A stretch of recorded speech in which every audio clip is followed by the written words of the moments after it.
Hey guys, can you see me? Let me. All right, mic is on. Okay, 7:28. Can people see me? Can you hear me? Are you there? Tell me if you're there. Okay, I'm gonna start recording. Hold on a sec. All right, hi guys. Why am I getting? Hold on a second. Can you hear me? Okay. All right. Hi everybody. I am simultaneously doing a live stream. You can all see me, right? Oh my goodness. Look at that Greek profile, Greek or Roman profile. I'm muted? Wait a minute.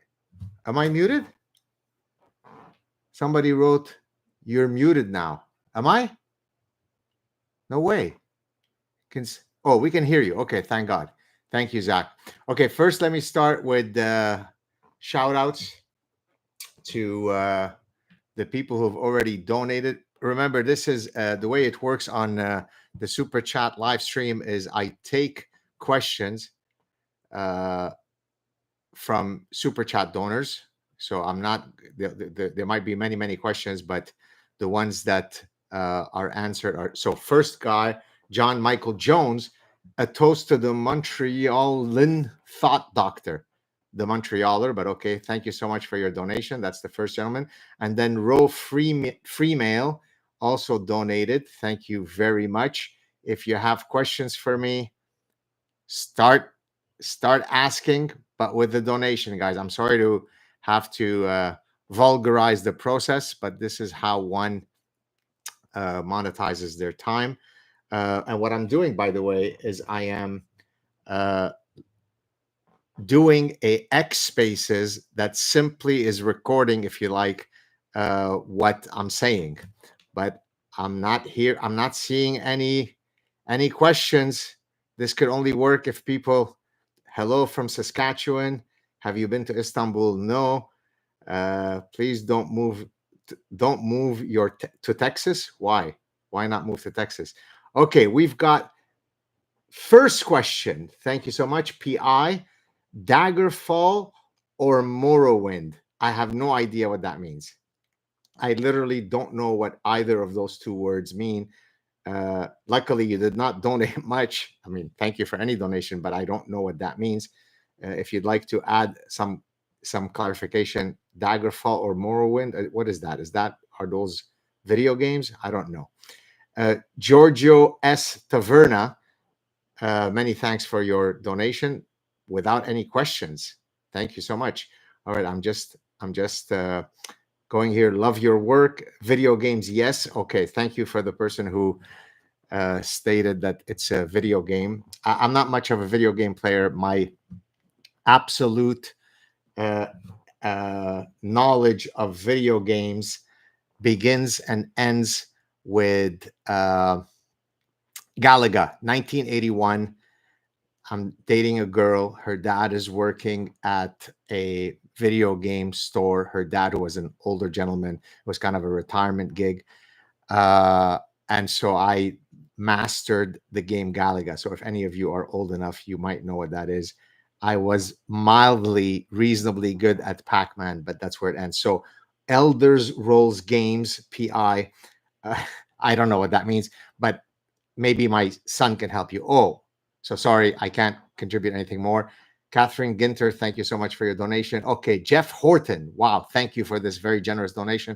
How long will it be before Biden looks to fund more rockets for Hamas and Iran? Not much longer. Suicidal empathy, topic of my next book, guys. Right? We need to be kind to the Islamic world because otherwise they'll be mean to us. We need to be kind to the Honduran and MS-13 El Salvadorians because MS-13 gang members, because they want a better life. We need to be kind to the drug addicts and homeless people who are defecating and fornicating in the schoolyard because otherwise it wouldn't be empathetic. And so the topic of my next book, titled Suicidal Empathy, exactly explores how, when the emotion of empathy misfires, it becomes hyperactive, and it misfires to the wrong targets. You end up with many of the policies that we see today. Of course, our emotional system is adaptive. Emotions have evolved to solve specific evolutionary problems, no problem there. The problem arises when those emotions misfire. For example, OCD is the misfiring of an otherwise adaptive process. It's normal to scan the world for environmental threats. It's not normal when they become hyperactive, right? When you sit and you wash your hands for 8 hours a day, when you check if the oven is closed for 6 hours a day. So, using that mechanism, I demonstrate how suicidal empathy results in all sorts of problems. So, so thank you for that question, Jeff Horton. Let's see if Hunter Biden will be treated in ways that we should expect him to be treated, given that he's a pig and a criminal. Catherine, let me put my glasses, I can't see. Kathleen Ginter, I hope I'm pronouncing right. Thank you so much for your contribution. Uh, PI comes back with another question. Let me see here. Accounting or F Psych, which to get? So I'm guessing you mean which degree to get.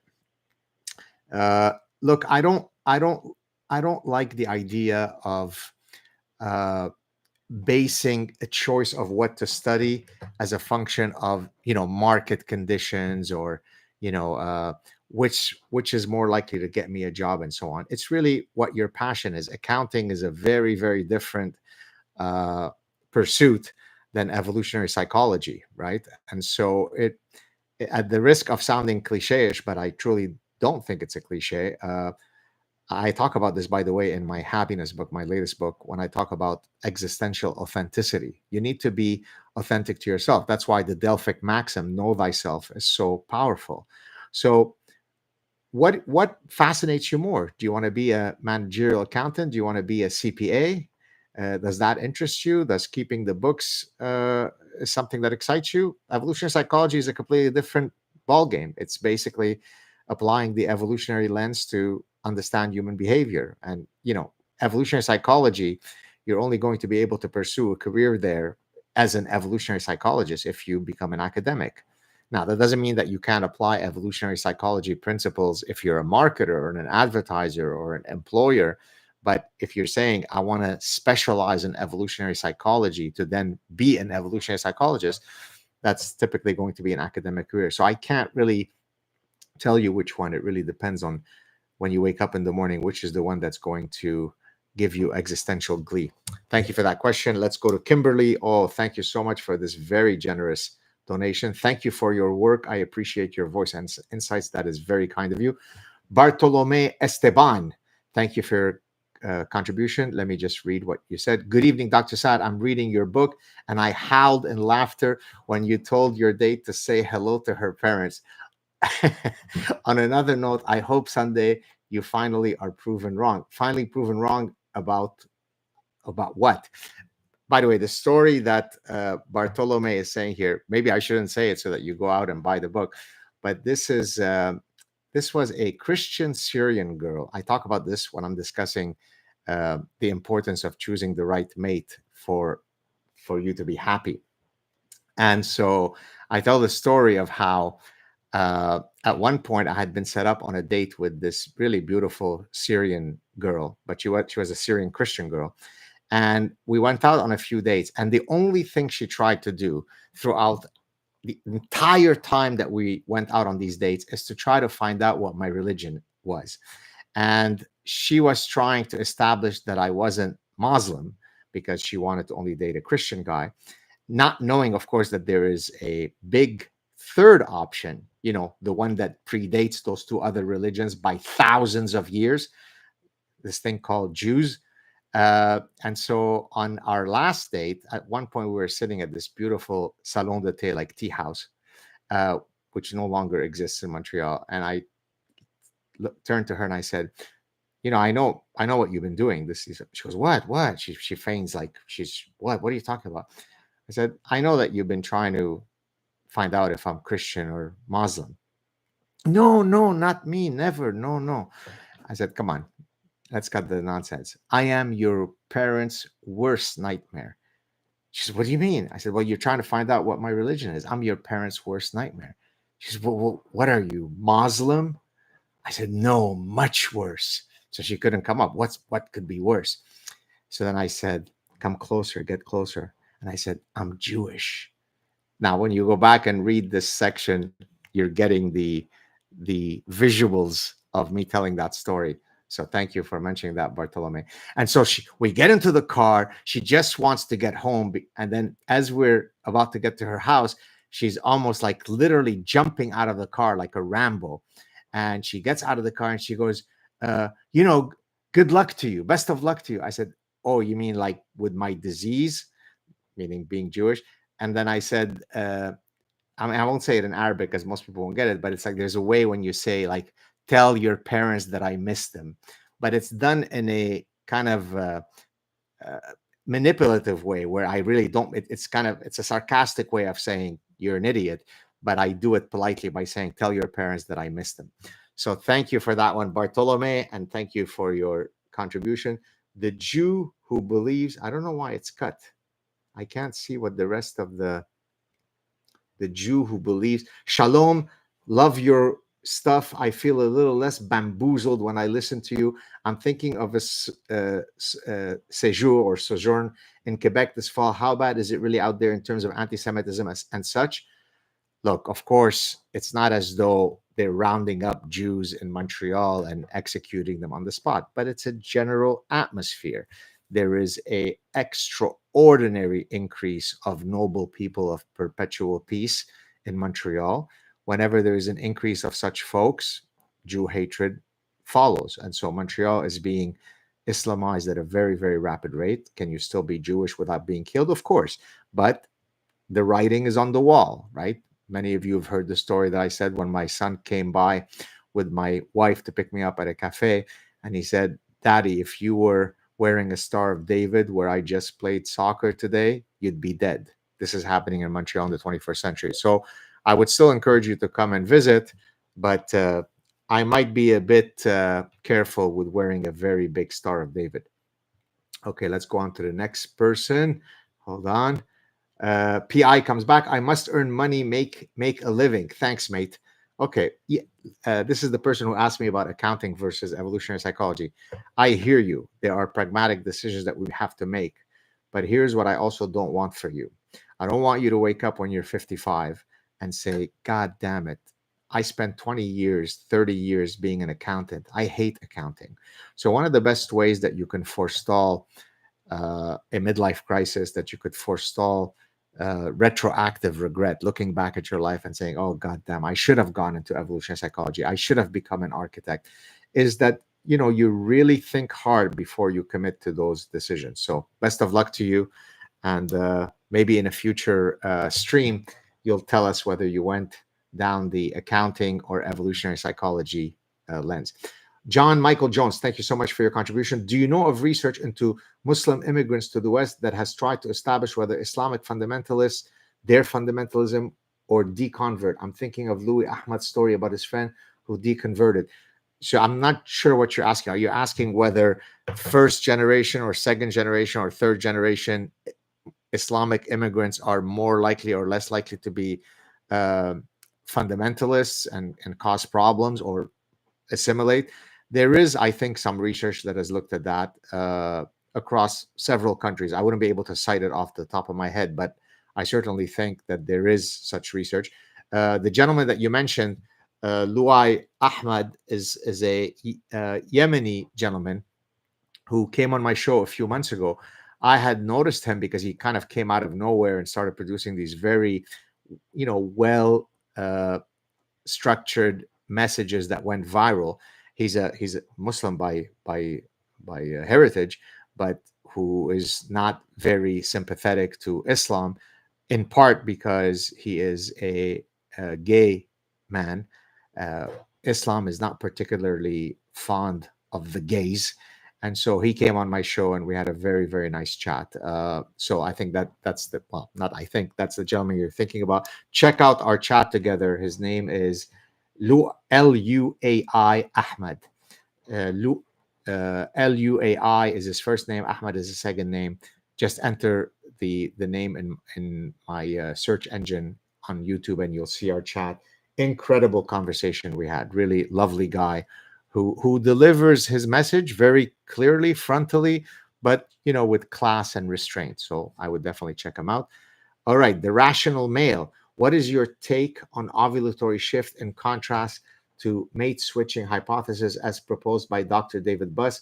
Is the crisis of replication in psychology affecting this academic backpedaling on the ovulatory shift hypothesis? So there's a lot of stuff there, so I don't know how much time I can. By the way, thank you for your donation.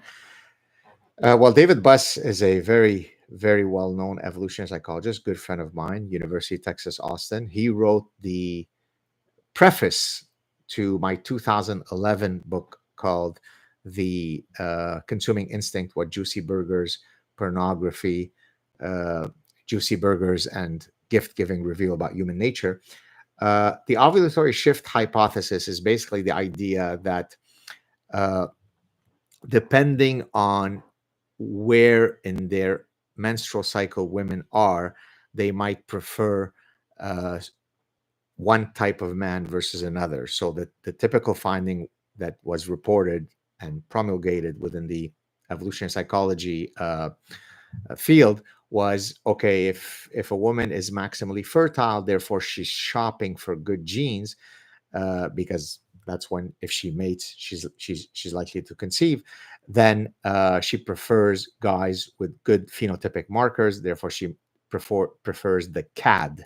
And then when she's not in her ovulatory cycle, or in her fertile phase of her ovulatory cycle, then she prefers the DAD. So the guys who may be less, with the testosterone markers and so on. Okay, so the CAD versus DAD, and then some research has come out now that has questioned that, and there's been other mechanisms that have been proposed, and so there's all this kind of, and so I'm not sure if that finding would be construed as part of the replication crisis. The replication crisis really applies to the fact that very, very few findings that are typically published in the social sciences in general, and in psychology in particular, are ever replicated. Number one, they're just not even, you don't even try to replicate them. But then when you do try to replicate them, they often fail to replicate. In this case, what you're asking here demonstrates that it is simply not true that evolutionary hypotheses are unfalsifiable, because here's an example where the ovulatory shift hypothesis had been taken as a done deal, and then other people came out with other findings that suggested, well, wait a minute, maybe the story is not complete yet. So there's nothing epistemologically unfalsifiable about evolutionary hypotheses. As a matter of fact, I've published many studies myself where we proposed a particular hypothesis that ended up being falsified, and yet the work was still published in top journals. Thank you very much for that question, Rational Male. Let's move on. We've got the Jew who, I don't know why I can't see the rest of your name. Also, as an Israeli, I have to say that we have absolutely stunning examples in the Israeli left.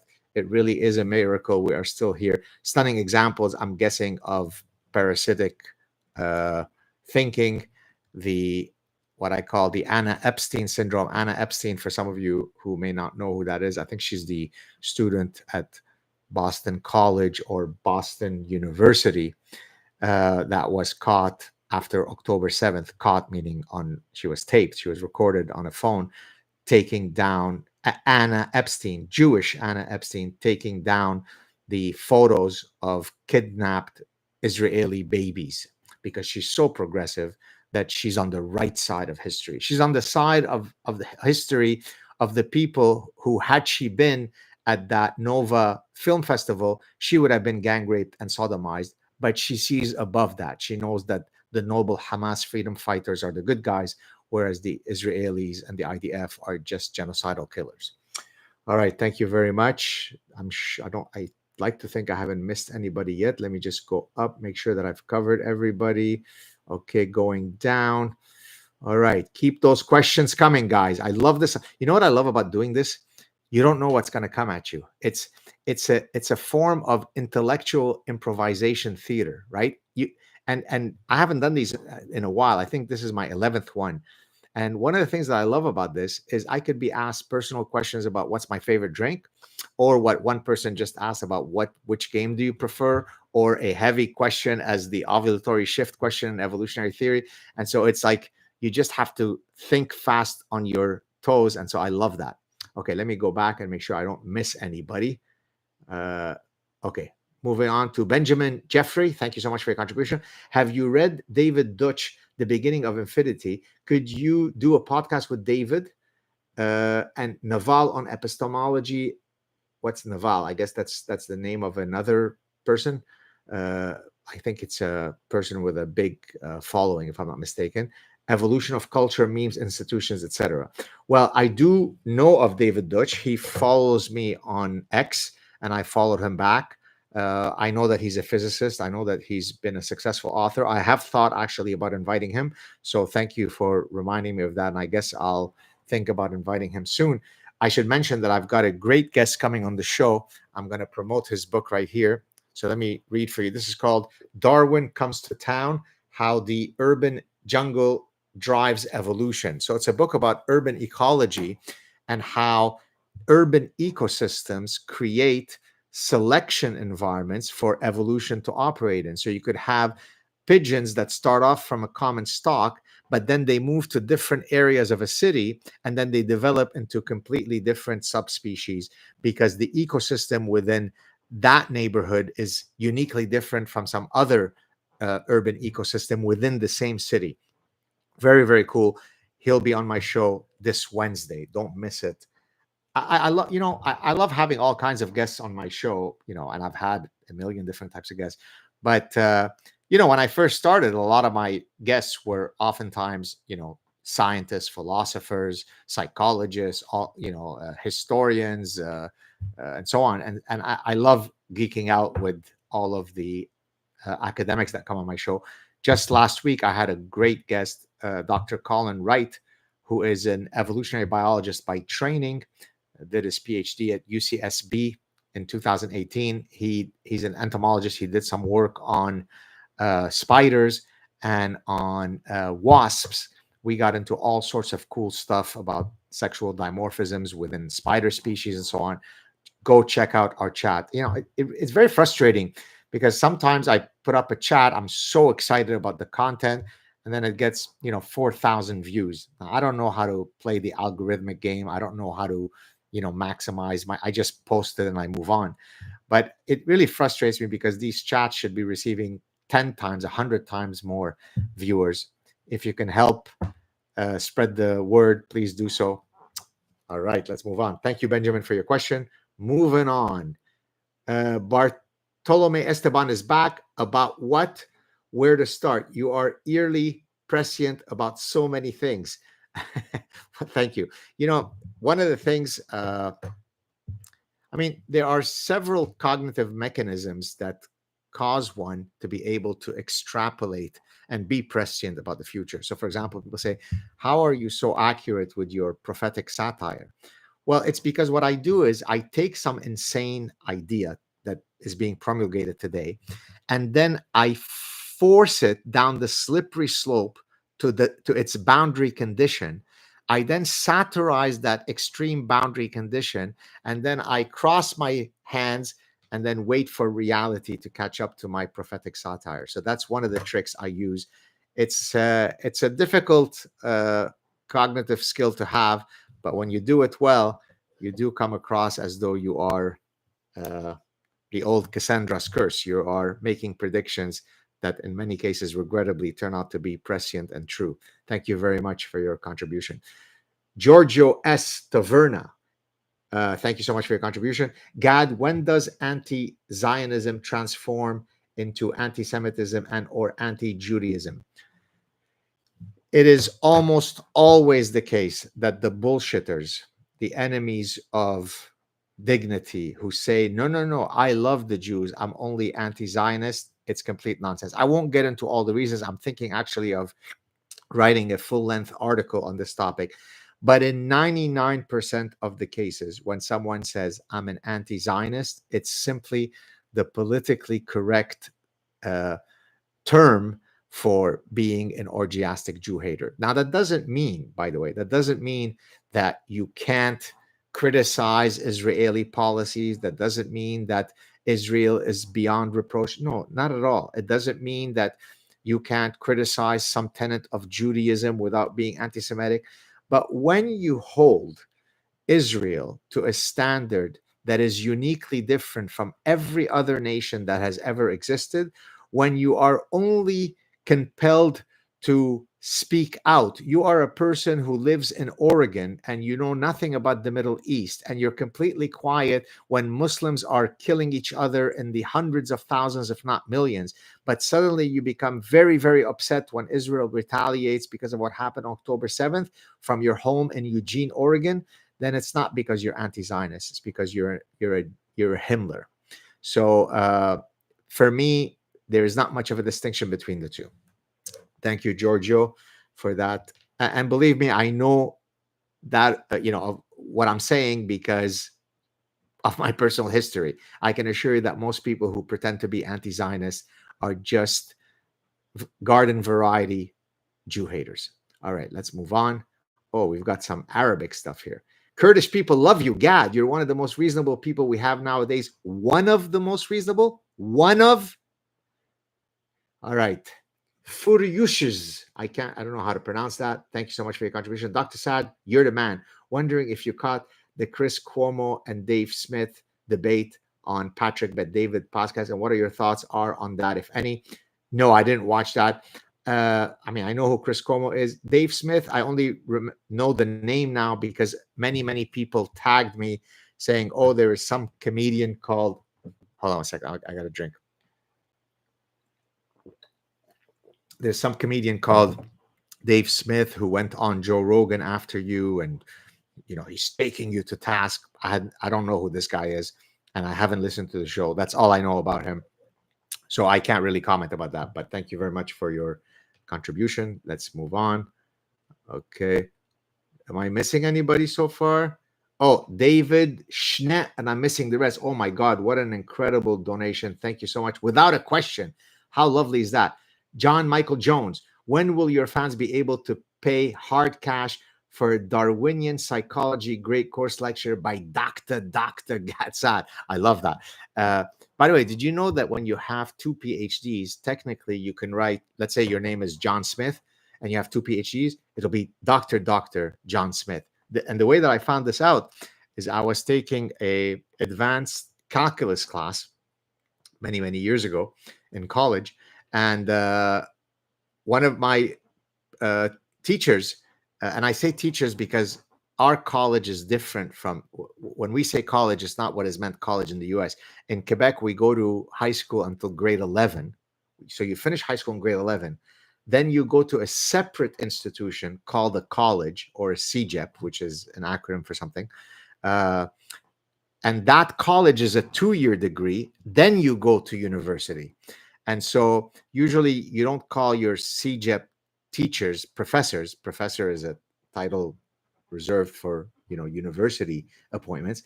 So my advanced calculus teacher was Dr. Casey Young. Imagine if he's actually listening to this 40 years later. So when can we hope to have a course? Look, one of the things that I thought about doing is, I have a subscription, and actually the people who are now listening on X Spaces, I have a monthly subscription, exclusive content on X. I think for like $6 a month, you get all sorts of exclusive content. Like yesterday, for example, I went to one of our great public libraries here in Montreal, and I found a whole bunch of really cool books, and I took screenshots of each of those books, and then I posted 11 book recommendations exclusively to my subscribers. And so one of the things I was thinking of doing is maybe I would release courses for my subscribers, but frankly, to put together those courses, it would have to be a remuneration that's much more than, $5 or $6 a month. So I'm not exactly sure what is the mechanism by which I would do that. To be honest with you, in a dream world, if I could just monetize my time so that I can just do these courses and that could, pay for my life, that would be great. Not believe me, being a professor is in my DNA, but it is becoming rather difficult to be a professor at my current university in Montreal. And so, all options are up for grabs. So, to answer your question, though, Mr. Jones, hopefully soon. Let's see. Thoughts on Wes Anderson's films like Grand Budapest? Don't know much about his movies. I think the movie that I know from Wes Anderson is the one with the monster that has the big nails, Freddy Krueger, I think. But I'm not much of an expert, so I couldn't tell you. So sorry, PI. That's all I've got on that. Wanok23, thank you for your contributions. Iranian stand with Israel. Thank you. By the way, a couple of days ago, I was sitting at a cafe with my wife, chatting with a young woman. By the way, let me tell you that story about this young woman, because I'm gonna get to Iranians in a second.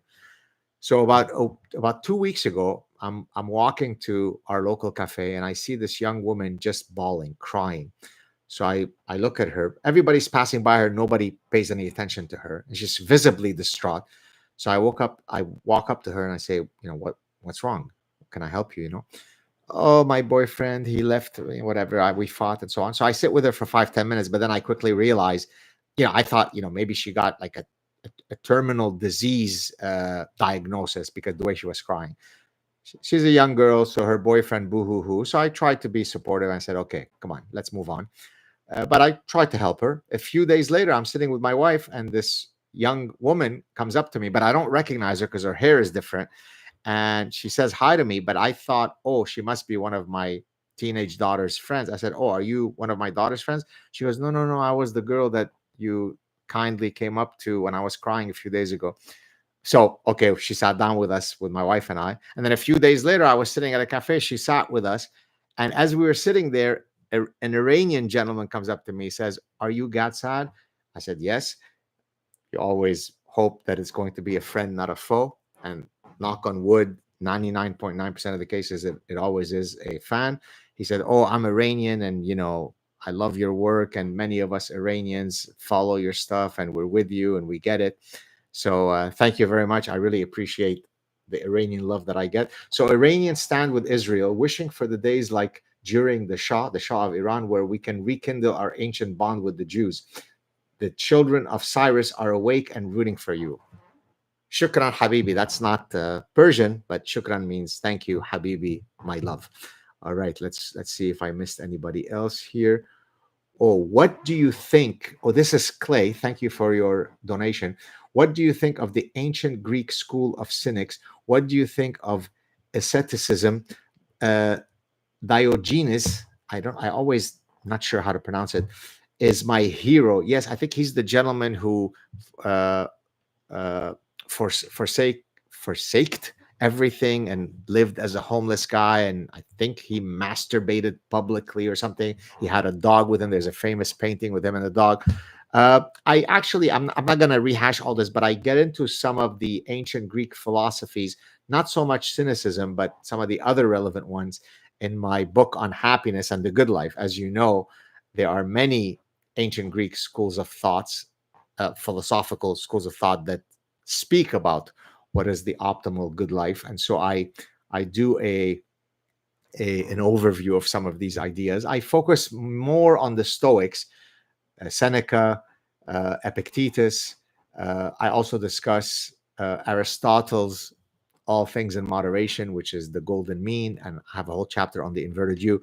So if you're interested in my views on many of these ancient Greek philosophies, then you really want to check out this book right here. Where is it? This way. This book. Oh, the happiness book. The Sad Truth about Happiness. Thank you for that question.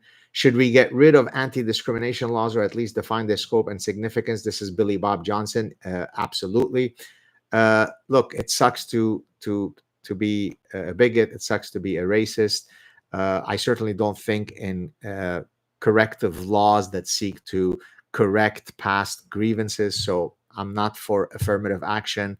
I think that's an enemy of human dignity. If there truly are barriers to entry for particular groups, then by all means eradicate those. But affirmative actions, if you want, are the precursors of all the die bullshit that we see today: diversity, inclusion, and equity. It's just repackaged in a more cancerous form. So yes, I think a lot of that is bullshit. All right, let's go on. Dr. Saad, you're the man. That one we did. Clay, we did. Iranians, we did. Thoughts on Wes Anderson? When will your fans? Okay, David, I hate that I can't see the rest of your name. But David, thank you so much. You gave a big, generous donation without even asking a question. My goodness. Thank you. John Michael Jones. It's so bad the way it does. It does it. I hate the way this mechanism works. Hold on. Okay. Were you prescient about Tucker Carlson and Nassim Taleb, or was your prior opinion falsified after October 7th? I'm a blaspheming God worshiper. Hold on. I'm trying to. This is John Michael Jones again. Thank you so much. Were you prescient about Tucker Carlson and Nassim, or was. I'm not sure exactly what you mean. It's a bit cryptic. Do you mean that could I have predicted their reactions about Israel post October 7th? No, I would be lying if I said I could have predicted it.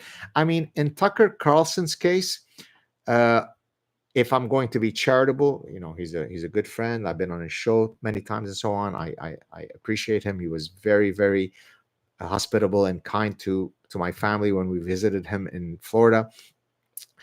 I'm going to say that he's very much of an isolationist, and so he believes, hey, why are we supporting the Ukrainian war effort, or Israel, when we've got our own problems here? And to the extent that he is being consistent in that position, I can appreciate that. I could agree or disagree with it, but to the extent that that's the impetus of his position regarding Israel, then I can buy it. I haven't really followed what Nassim's positions are, and believe me, I'm not trying to dodge anything, but it does seem as though he's been quite hostile to Israel.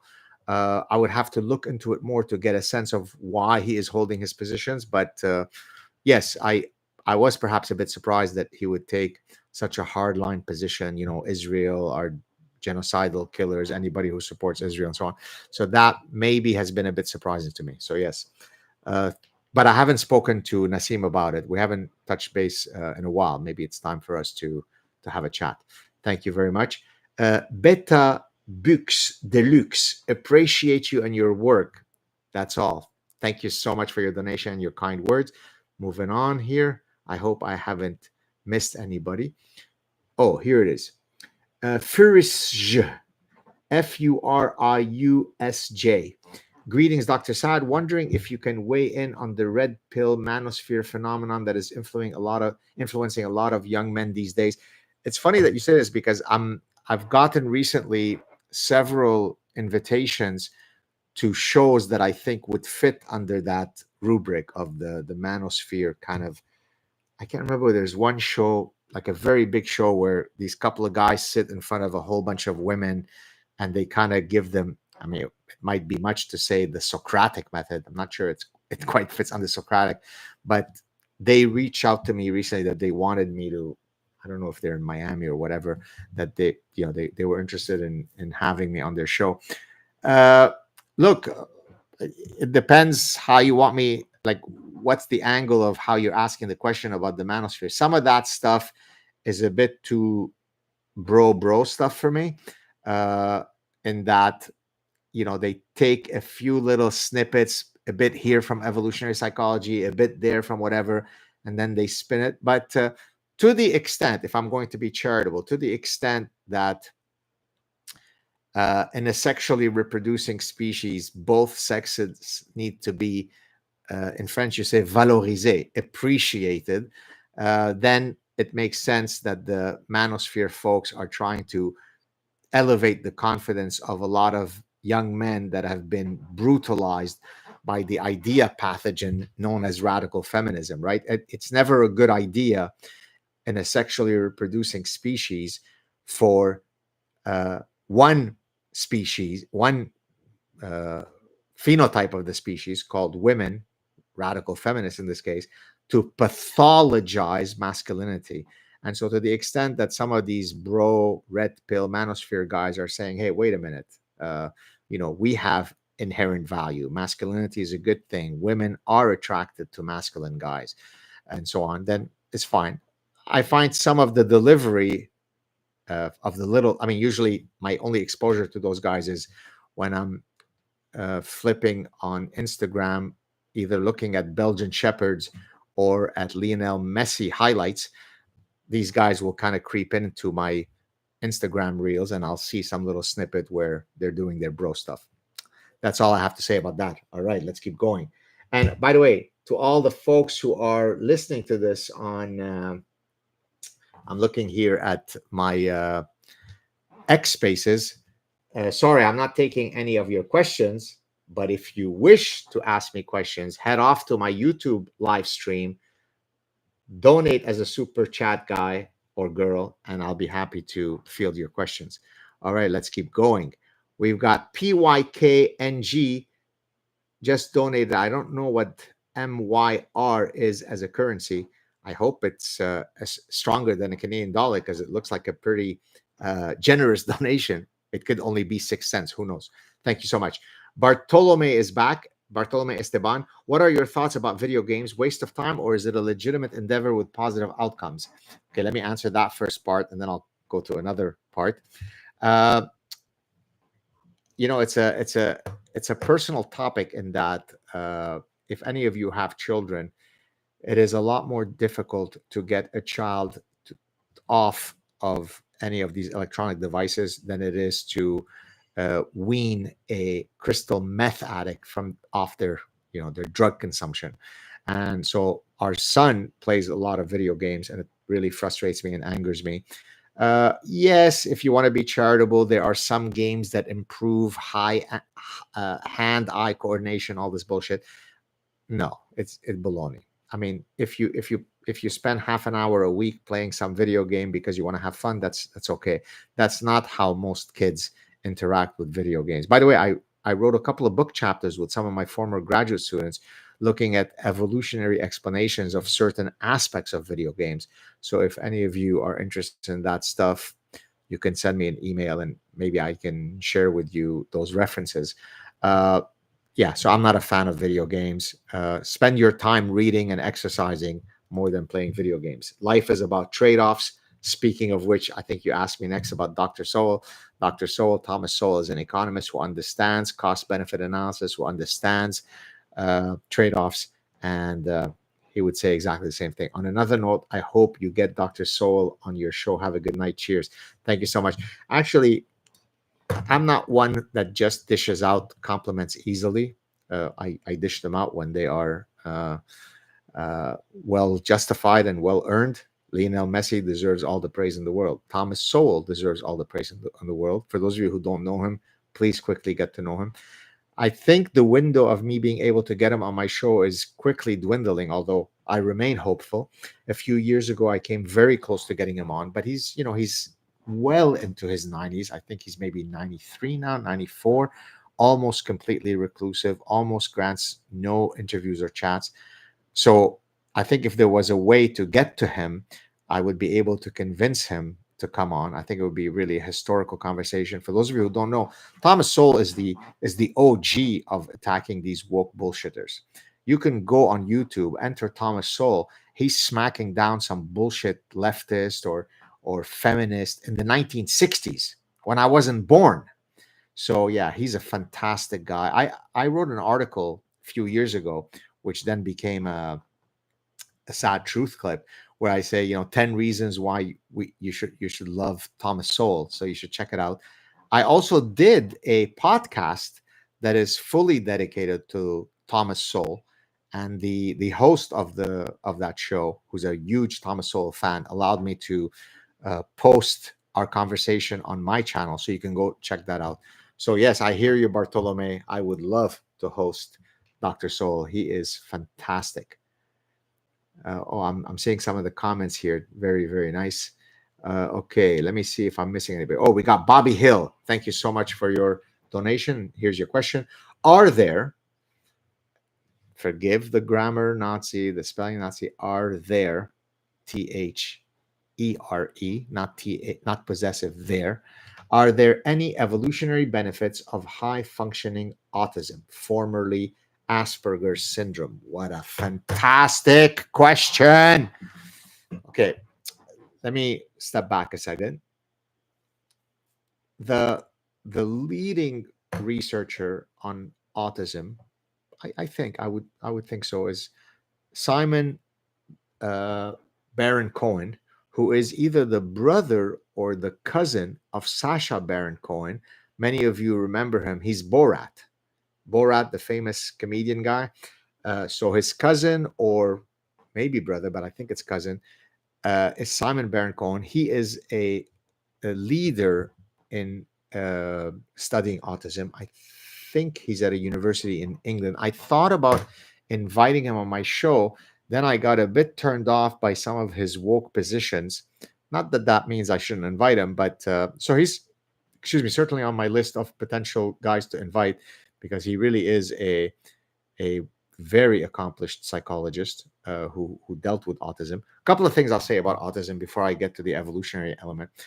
Autism is actually when you diagnose autism in children, one of the ways you do it is you give them a test that measures their theory of mind. Theory of mind is the cognitive ability whereby for humans to have meaningful interactions, I have to be able to put myself in your mind, in your shoes, in order to be able to have certain meaningful interactions with you. So that's called having theory of mind.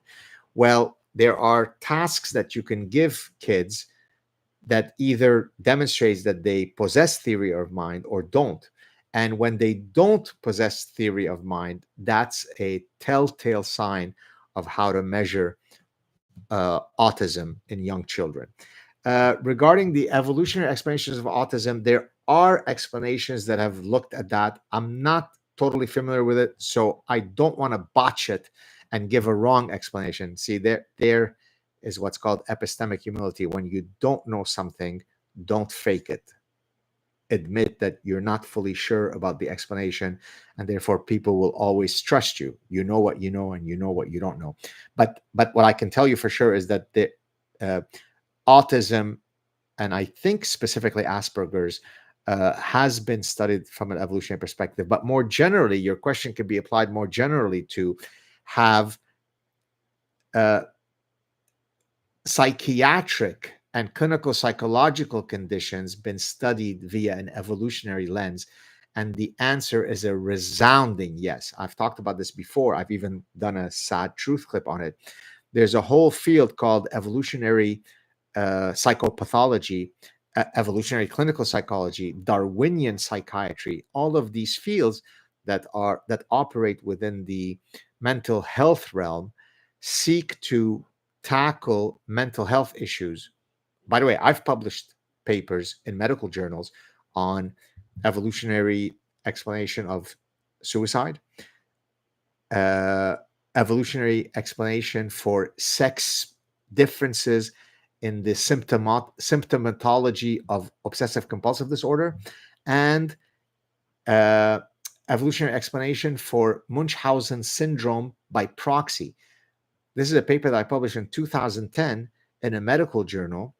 And that's how I then, in the parasitic mind, coined the term, developed, coined the malady, collective Munchausen and collective Munchausen by proxy, because I was very familiar with this condition. So, all this to say, if what you're interested in is evolutionary explanations for psychiatric disorders, the book, Troisy and McGuire, Darwinian Psychiatry. Unbelievable. It's technical. It's a technical book. It's an academic book, but you definitely want to check it out. My goodness, am I imparting some wisdom? All right, let's go on. Thank you so much, Bobby, for your contribution. I think I missed somebody here. Let me go back to make sure I'm not missing anybody. Okay, hold on a sec. Hold on a second. Okay, we're coming to Jeff Evely. Oh, thank you so much for your very generous contribution. Have you read any of Neil Howe's books? And the answer is no. In 1991, he forecasted that a major crisis would threaten civilization in the year 2020, plus or minus 2 years, due to the demographics in play. It's called a fourth turning. Wow, interesting. I'll have to remember. Neil Howe. Is this a real guy, an academic, someone serious, or is it a kind of a Nostradamus type of thing? I'm not sure, but certainly interesting. I'll have to check it out. But sorry, I can't add anything more. I haven't read any of his work, but thank you for turning me to that reference. All right. Let's celebrate their first super chat. Okay, I don't know what that means. Okay. Thank you for your positivity. Okay. Okay. Sorry, I'm reading a non-super chat donor. Okay, we got another super chat donor, LT. Islam colonized and enslaved, and worse, North Africa, North Cyprus, Iran, Turkey, Lebanon, etc. Yet tiny Israel gets all the hate. Why are people so blind? The countries and the areas that you have just listed is a minuscule fraction of the brutal colonialism and imperialism that Islam has engaged in for the past 1400 years. But that's noble, you see. The sword of Islam beheads you peacefully. Whereas, the Jews, they're nasty colonialists that, had no ancestral rights to the land. I've made that point many times. But yes, your point is well taken. That's why this idea of, no, we're just anti-Zionism, not anti-Jew. No, you're anti-Jew. You're a Jew hater. Thank you so much for that point, LT. Jen Maz, thank you for your contribution. How do we get rid of the parasitic minds in Canada? Help. Have you been asleep for the past several decades? That's all I've been trying to do. Read The Parasitic Mind, offer it to many other people, vote the parasitic in chief, Justin Trudeau, out of office. When I warned people before 2015, don't let this guy come in. He's going to spell disaster. He's going to destroy Canada. It's not because I'm some prophet. It's not because I am an oracle that can read the future, because you just had to listen to him, not be swayed by his beautiful hair, not be swayed by the fact that he's tall or thin, but listen to his words. And once you listen to those words, you know that you were dealing with a smug, narcissistic, parasitic maniac who's vacuous, filled with platitudes, who just apes every progressive parasitic idea pathogen that I cover in my book. So the way you get rid of this is you get rid of the Liberal Party, you vote properly in the election. Most people say, oh, but I'm a liberal person, therefore I vote liberal, not knowing that every tenet of the Liberal Party is the definition of illiberalism. But bruh, it says liberal in the name of the party, right? I believe in democracy. That's why I vote Democrat, even though the Democrats were historically in the United States by far the more racist party. KKK, Democrats. But no, I'm a Democrat. I love democracy. Republicans are all evil Nazis. So that's how you get rid of the parasitic minds in Canada. All right, let's move on. Who else we got? Oh, so many amazing questions. But questions have to come. Oh, 60 Mir is $13. Okay, that's nice. That's still nice. Donated 99 cents Canadian. Okay, thank you. But I didn't see the donation. Okay, Jeremy Gordon, thank you so much for your donation. One guidance for my 15-year-old son. Holy moly. It's like, can you answer what is life in less than 100 characters? I don't know what one guidance for your son is. I mean, it depends on what. Always grow, always learn. The reason why I can turn on this X Spaces and have thousands of people come and turn on this YouTube stream is because I read a lot in my life, because I developed the content that goes in this brain so that people would say, hey, I want to spend my time listening to this guy. Now, it sounds like a cliche, but knowledge is power. I'm not saying that your 15-year-old son should become a professor and a whatever, an author, but every moment that you spend reading and learning is a moment that you've existentially won. So your 15-year-old son should spend his time doing two things: training his mind, training his body. The rest are details. And of course, be a good person and so on. But read, read, read. I am surrounded right here. I'm looking everywhere. I have a million books everywhere, many of which I've yet to read. It gives me great anxiety because I'm thinking, you know, if I read 50 books a year, am I going to be able to get through all the books in my personal library? So, my advice to your son, more than anything, yes, GPA is important, getting good grades is important. Most important, have tons of knowledge, read everything, read voraciously, read like your life depends on it. And if you start with that, good things will happen. Best of luck to your son. Thank you, Mr. Gordon. Let's move on. Keep those donations and great questions coming. Rodzilla 5332, thank you for a donation. I believe there's no such thing as Islamism or Islamist. There's only Islam. Do you agree? Come on, man, wake up. There's a whole clip that's gone viral all over the internet. Just enter Gad Saad, Islamism versus Islam.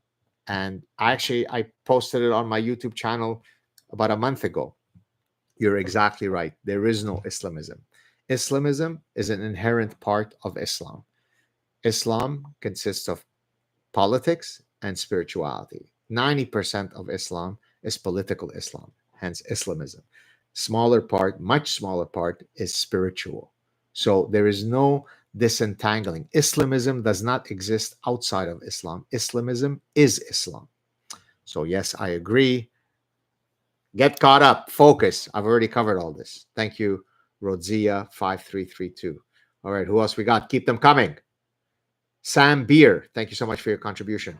In a world where the concept of freedom varies greatly, you stand tall as an example of the just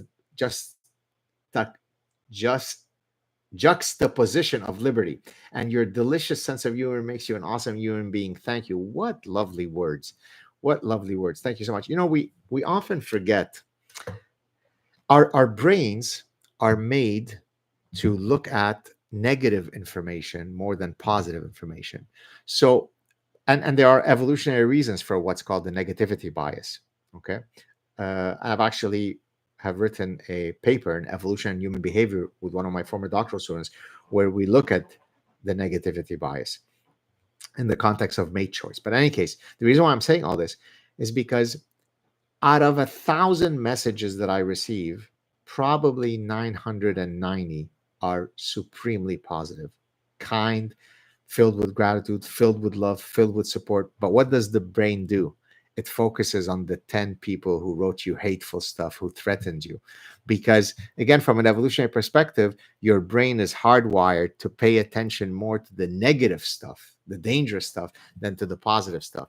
And whenever I start succumbing to the negativity bias, I think back about what I just said to remind myself that the great majority of people are lovely, are kind, they appreciate what you do. And so thank you so much for your lovely words, Mr. Beer. I really, really appreciate them. All right, let's move on. Let's see who else we've got. Okay, hold on. Let me backtrack. Sam Beer. Okay, I hope I didn't miss anybody else here. George Drinks. Just a small donation. Thank you very much. I appreciate it. Johan Paridines, is that how you pronounce it? I hope I'm not butchering it. Thank you so much for your contribution. For a more local stand, what do you suggest we do against postmodernism and hedonism movement we actually see in Quebec? How can we stand it? I'm guessing you mean against it. I mean, hedonism and postmodernism are two separate things. Let me just focus on postmodernism, because hedonism can mean many different things. I mean, hedonism and sexuality is something different than hedonism and other experiences.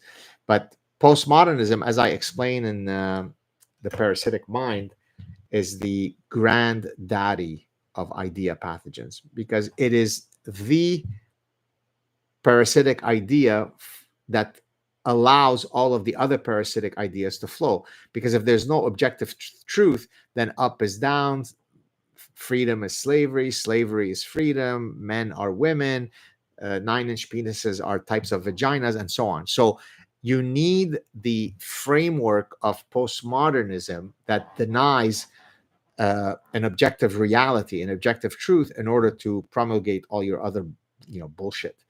And so that's why I frontally take on postmodernism. It is anti-science, it is anti-reason, it's anti-logic, it's anti-dignity, it's grotesque. It serves no purpose other than as a form of intellectual terrorism.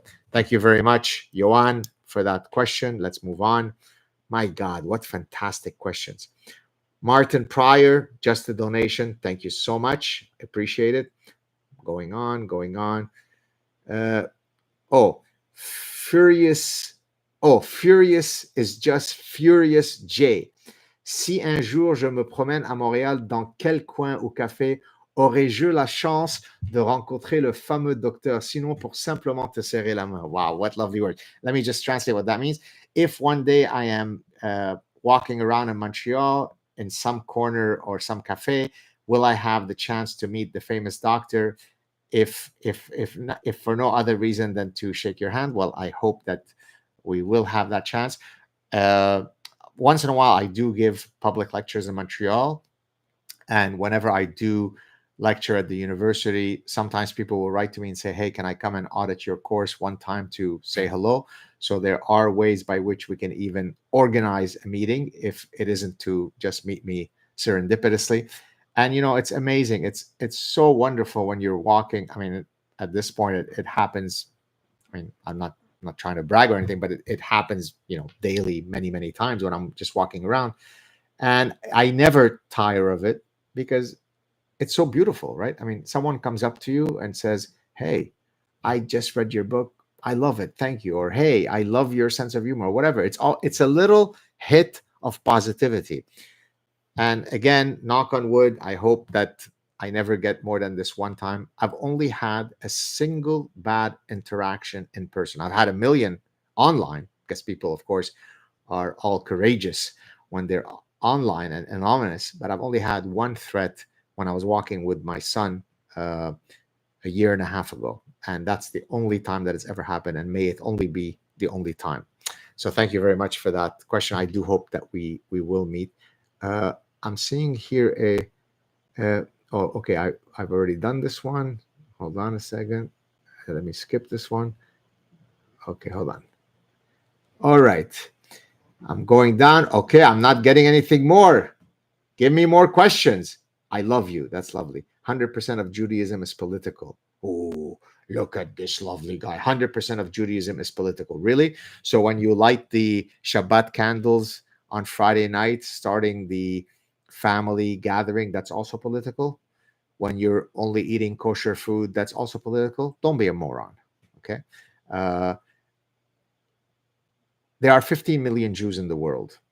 There are depending on how you count it, about 1.5 billion. There's 125 Muslims to every Jew.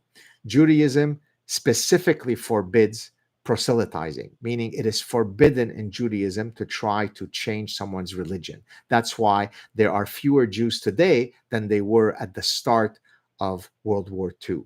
So Judaism poses no threat to anyone, not even to Palestinians, if they're willing to coexist side by side with the Jews. Islam, not so much. So F off with your bullshit.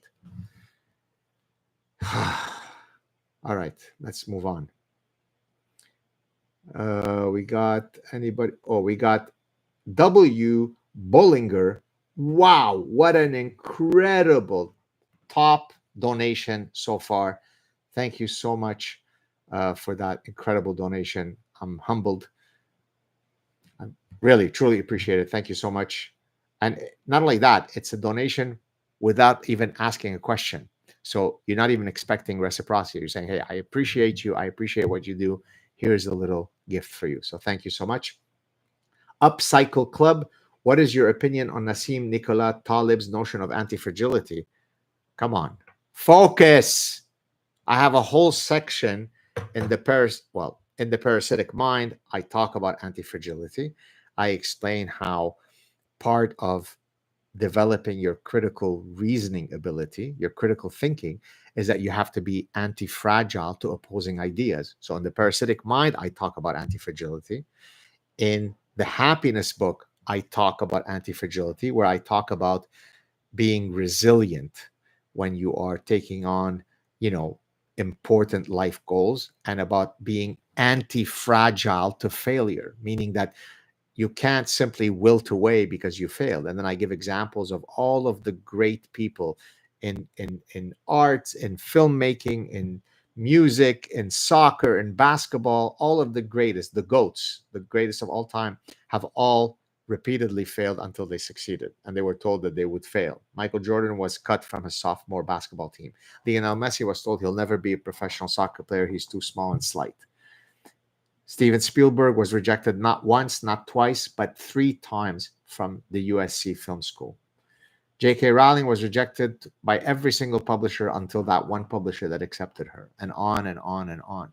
So, anti-fragility is a foundational principle to life. And so, kudos to Nassim. But I mean, he's hardly the first one to have mentioned that, right? So, for example, the idea of, you know, having skin in the game, and therefore that's, you know, a means of achieving anti-fragility, or squeaky doors don't break, that expression, that's also anti-fragility, right? Meaning that being exposed to stressors makes you stronger. I have a great quote from Seneca from 2000 years ago that already nailed down the details of anti-fragility 2000 years before Nassim. So what Nassim did is he offered a new term for it, which is great, and he offered some great new examples, which is fantastic. But the genesis of that example, of that concept, has been known for thousands of years, as you should expect, because it is a very important concept. All right, let's go on. I love this. This is fantastic. I hope all the people who are in the X spaces are also having fun. Again, you can just listen to this, listen to the session. If you wish to participate, hop on the live stream on my YouTube channel, be a super chat donor, and then we can answer your questions. All right, let's go on. Gad, this is George drinks water, is it? Or I don't know what. I can't see the end of it. I don't know why I can't see the ending part of the name. Gad, I'm 31. Should I go back to school to further continue my education, or stick to drinking water on YouTube? I don't know what that means exactly, drinking water on YouTube. Does that mean that you just waste your day watching videos? Hold on. Speaking of which, let me drink some water. All right. In the Happiness book, I better see at least 10, 20, 30, 50 of you head off to Amazon and buy the Happiness book. It is such a positive book. Again, I hope it's not gauche to promote your own work, but ultimately, as an author, you want people to read your stuff. In the book, I have all kinds of very motivating, inspiring stories, 2 of which precisely relate to your question, George, which is I'm 31. Am I too old to go back and study? I tell 2 stories. I won't give the whole details here. Please read the book to get the full stories. One guy began his undergraduate in his 60s, his master's in his 70s, finished his PhD in his early 90s. You're 31. He began his undergrad in his 60s, so 30 years from where you are now. The other guy, who's been on my show, was a MD, medical doctor, then picked up a PhD in 1967 in biochemistry as part of his training as a hematologist, blood doctor. And then 33 years later, in early 2000, he retired from medicine, decided to pursue his first love, which was physics, and graduated with a PhD in physics at 89. Did you hear what I just said? He was an MD in 1955, PhD in 1967, and then just recently, 2 years ago, at the age of 89, finished his second PhD. So it's never too late. If you've got to feed 4 kids, and that's your primary responsibility at this point, well, you got to do what you got to do. But if you have the ability and the means to pursue an education, and I'm not talking some bullshit woke stuff, it could be anything. You could study Shakespeare seriously. You could study uh, philosophy of aesthetics seriously. You could study neuroscience, mathematics, physics, accounting. There are many, many things. So I'm not an elitist when it comes to what you should study. But as long as it is wedded to science, to reality, to logic, to reason, uh, to evidence based thinking, uh, go for it. So, no, don't just sit and drink water and watch YouTube, although it's important to be hydrated. Cheers, George. Thank you for your question. Oh, this is just a comment I just saw. There's been thousands of comments, so I'm sorry if the Jewish people of Montreal and Toronto have been my greatest and most loyal friends on planet Earth. Well, that's great to hear. Okay, cars in depth. Thank you for your question, for your donation. And here's your question: what is the adaptive advantage for Jew-hating Jews? Uh, well, there is no. Well, I mean, one way to think of it being adaptive is that they think that if they exhibit hatred towards the Jews, then the crocodile will be the last to eat them, right? The old expression. But I actually frame it within a parasitic framework. So I've done a whole analysis of why self-hating Jews exist using a neuroparasitological framework. I would suggest that you go and read that. Anna Epstein, the Jew-hating Jew from Boston College or Boston University, would be a prime example of that. All right, let's move on. We've got W. Bollinger 1. Oh, what an incredible donation. Thank you so much. Does Israelis' empathy with the hostages threaten Israel's long-term viability? Does Israeli strict adherence to Shabbat and Jewish holidays also create vulnerabilities? Let me answer the first part. I'm if I understand correctly, you're saying by being so focused on trying to rescue the hostages and hence the war progressing, hence more innocent Palestinians dying, uh, public opinion goes against them, that creates greater casualty in the arena of public opinion and so on. So I'm guessing that's what you're saying. Look, it's a difficult one, right? But imagine that you are the father of a young girl who is, currently being gang raped in a tunnel by Hamas. What would be the stopping points where you would tell the Israeli government, you know what, let's give up on my daughter. I guess it's okay. Eventually she'll just die of the gang rapes. So I'm not. I think that there are some, deontological principles that says we never leave anybody behind. There's a reason for that, because that gives you a sense of existential safety, knowing that people are always going to come look for you and are never going to forget you. So I'm not sure that it's certainly not misplaced empathy to want to rescue any remaining hostages. Your second question: does Israeli strict adherence to Shabbat? I mean, I'm not sure how strict it is. I don't think that, Air Force pilots in the Israeli Air Force would not get in a plane if Israel is being attacked because, oh, it's the Sabbath. Uh, so I couldn't comment anymore. I think that Israel is ultimately a secular state, and that yes, there might be some, ultra Orthodox Jews who adhere to the Sabbath to the letter, but I don't think that the government is so religious that it says, oh, if you attack us on the Sabbath, well, then I guess we'll cease to exist, because we would never want to violate the Sabbath. Thank you for your question, though, and for your fantastic donation. Let me go back. I always panic because the way it comes out is weird. I just want to make sure that I don't miss anybody. If I do in any way, then please send me an email with your question. Don't scam, don't cheat. But I'm almost certain that I'm going through everybody. All right, here we go. Patrick Geary, just a donation, no question. Thank you so much. You're very kind. I appreciate it. Anthos 38. Hello, Gad. Appreciate your insights and humor. Thank you very much. Although, forgive me, given the lovely compliment you just made and the donation you gave. Insights, INSIGHTS. The way you wrote insight is to incite someone to violence. Different word. Thank you. That's just the professor in me. Shane Zero, New Zealand dollars. Oh, look at that.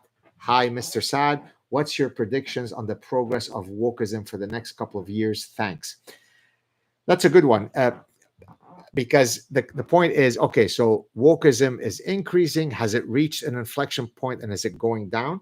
There certainly are small signs of that, right? So, for example, CRT, critical race theory, seems to be in retreat. Certainly, Christopher Rufo's dogged activism in this area has been very, very helpful. There are now a growing number of universities that are saying, yeah, the DIE stuff, diversity, inclusion, equity. I don't, by the way, say DEI. In the parasitic mind, I placed the acronym so that it spells DIE, diversity, inclusion, equity, because the DIE cult kills. Meritocracy dies because of the DIE cult. It's a cancer. Okay. Some universities are now removing their required, illegal, unconstitutional requirements that you pledge allegiance to DIE principles when you're applying for a job, when you're applying for a research grant. So there is some evidence that some of the wokeism is in retreat. But as you know, the old adage, an animal is most dangerous when it is wounded. And so I think that the wokesters, seeing that they are now starting to lose ground, will probably double down on a lot of stuff. So I don't think the battle is won yet. Thank you so much for that great question, Shane Zero. By the way, spent 2 weeks in New Zealand in 2001, North Island, South Island, Auckland. I spoke at Victoria University in Wellington, went down to, is it Mulford Sound? Went to Queenstown. Is it Queenstown? I think it's called Queenstown, if I'm remembering. People are jumping everywhere. They're jumping off buildings, jumping off mountains. It's kind of the adrenaline capital of the world. High risk taking stuff. Commercial bungee jumping was started there. Gorgeous country. Loved it. Time to go back. Organize a book tour for me, and I'm all over New Zealand. Love it. And don't get me started on Australia. What a gorgeous country.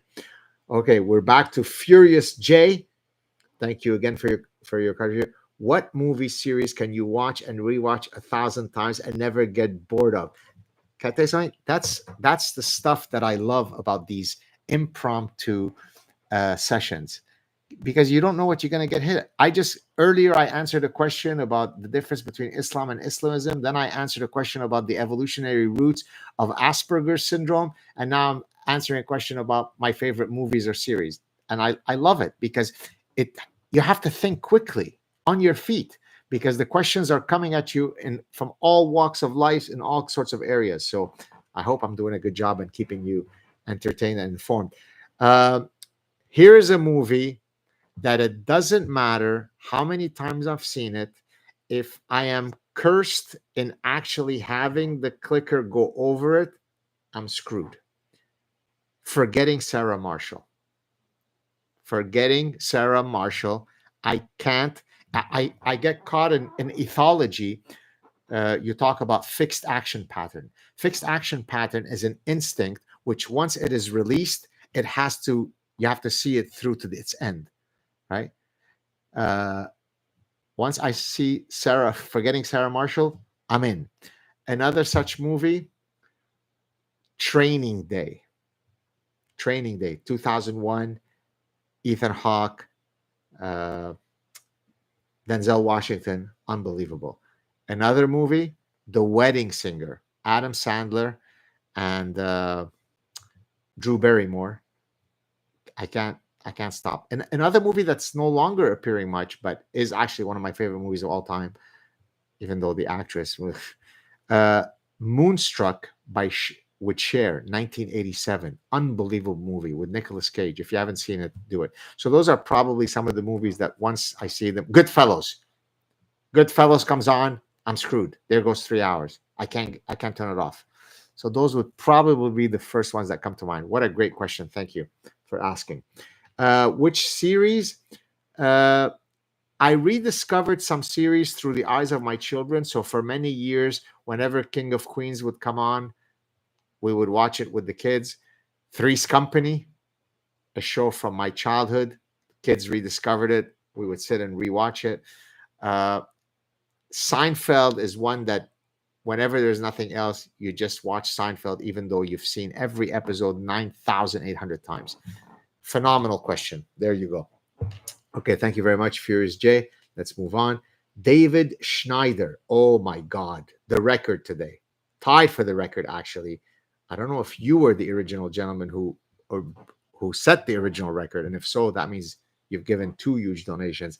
Thank you so much. Surgeon here in Colorado. We need you to come lecture here in Denver. My wife and I love The Parasitic Mind. I'm eager to read your next book. I'm fascinated by suicidal empathy among some of my family members. It's insane. By the way, I don't know if I should say, I guess I've mentioned this. I've already received 2 very alluring offers, book advances for suicidal empathy. I haven't yet signed the deal. I'm waiting for some other things to develop. And I've also received an offer for another book, The Parasitic State. And so one of the things I'm thinking about is which book to accept first. I think it's going to be Suicidal Empathy. It seems more immediately relevant and timely. And so, by the way, I was supposed to go speak in Denver. Actually, I was invited to 3 different places. Well, I should say Dr. Schneider, because you are a surgeon. By the way, do you know that in Scotland, you become a physician, right? Doctor, you become a surgeon, you revert back to Mr. Look it up if you don't know that. It's unbelievable. It's a very, very cool old tradition. In any case, Dr. Schneider, number 1, I was supposed to speak at University of Colorado at Boulder, or at least they reached out to me to ask about my availability and so on. I was supposed to speak at this, I don't know if it's a think tank or whatever, in Denver, but they want me to go there pro bono. Yeah, sure. Because when you go, oh, you're a surgeon. Hey, can you practice surgery? And, please don't pay, don't expect that people should pay you because you're just a kind surgeon. So there shouldn't be any payment. So I'll fly out to Denver.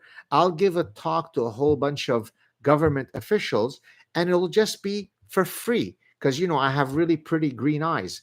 That's one of the things that pisses me off so much. I get all kinds of requests, but somehow I'm just the professor of the people. So my time, my expertise, they don't matter. They shouldn't be monetized. And so I got invited to Denver, and I got invited to also speak this summer in Aspen. But frankly, in all those cases, I think the reason why it's not happening is because of monetary issues. And I did speak at the Steamboat Institute in January. One of the other there were several other illustrious guests, including Secretary Mike Pompeo, the former Secretary of State. Imagine I'm sitting at a party, at a reception, and here comes Secretary Pompeo. Hello, Professor Saad. I just want to introduce myself. I'm a big fan. I mean, it's unbelievable. It's unreal. It's magical. But it shows you what happens when you get out there, you put your ideas out there. Yes, it can be difficult because you get a lot of hate, but people that matter will pay attention. And believe me, you can't believe the kinds of people that I've met in my journey. So anyways, I spoke at the Steamboat Institute. Dennis Prager was also there. So I love Colorado. Actually, in the non-beachy states, so of course, California, forget about the woke stuff in California. We lived in Southern California. We lived in Newport Beach, had family there for 40 years. So it's like a second home to me. I love the beach. Florida has the beach, of course. Other places have beaches. So I'm partial to that. But of let's call it landlocked states, I love Colorado. I would love to live in Colorado. So Dr. Schneider, get a group of your wealthy donors together, invite the glorious Professor Dr. Gatsad, and I'm there. Thank you so much. By the way, I'd be curious to know what kind of surgeon you are. But I don't want you to donate against in order to be able to answer that. So you can just try to write it and I'll see if I can see it. So thank you, Dr. Schneider. I appreciate your very generous offer. Rinsler, thank you for your donation. Hi, Doc. Thank you for all your work. My brother overdosed without oxygen for a long time. My parents took him off event 8 days later, breathing on his own. How do I cope with their decision on putting him on hospice care? Oh my God.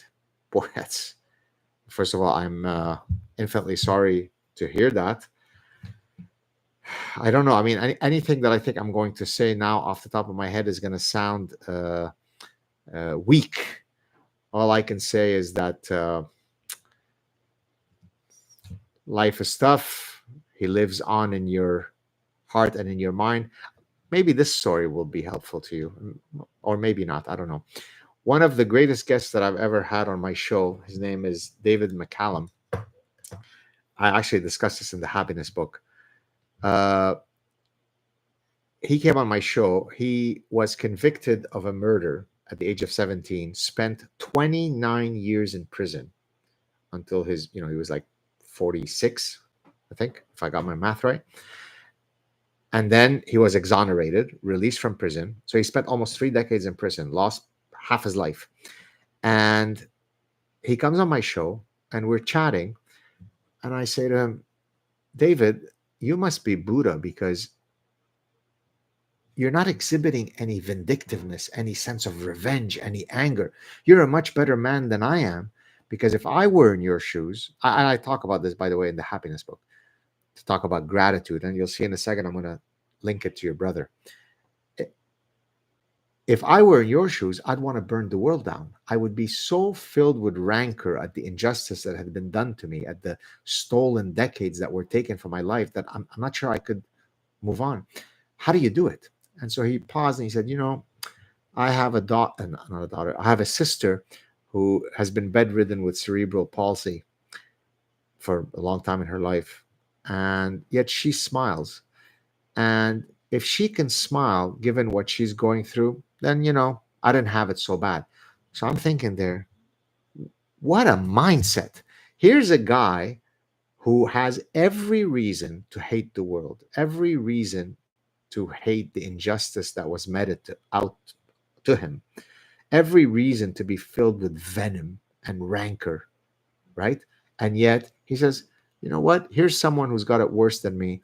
And then he uses that to elevate himself. And so what I would urge you to do is try to find a similar mechanism that allows you to say, yes, this was tragic. This is horrifying. This is impossible to forget.